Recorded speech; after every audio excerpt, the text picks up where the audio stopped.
To check your flights if you're planning to travel from Wichita. We do have several cancellations since our broadcast at noon. Multiple airlines heading in and out of multiple cities.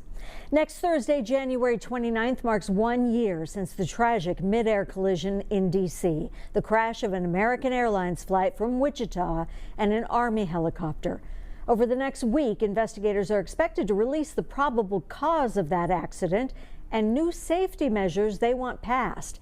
We have Team 12 coverage for you. Dylan Domingue and Annette Lawless will be traveling there, but Dylan joins us now with a preview.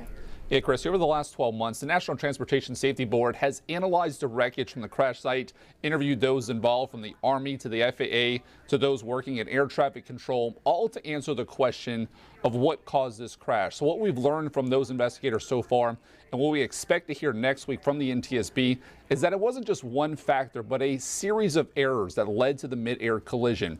We know the helicopter was flying above the maximum altitude and was not broadcasting its real-time location.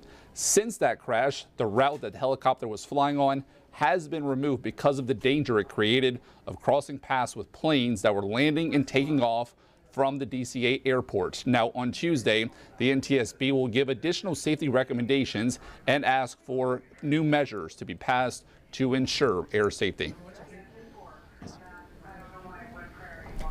All right, and Dylan, we're also expecting to hear from some of the victims' families during next week, correct? Yeah, that's right. So we know at least some of the families of the 67 people that were killed in that crash will be in D.C. for the 1-year anniversary. On Wednesday, a memorial service will be held for those families and first responders who will be honored and recognized during that time. We'll hear from them as we look back and remember Flight 5342 1 year later. Christy?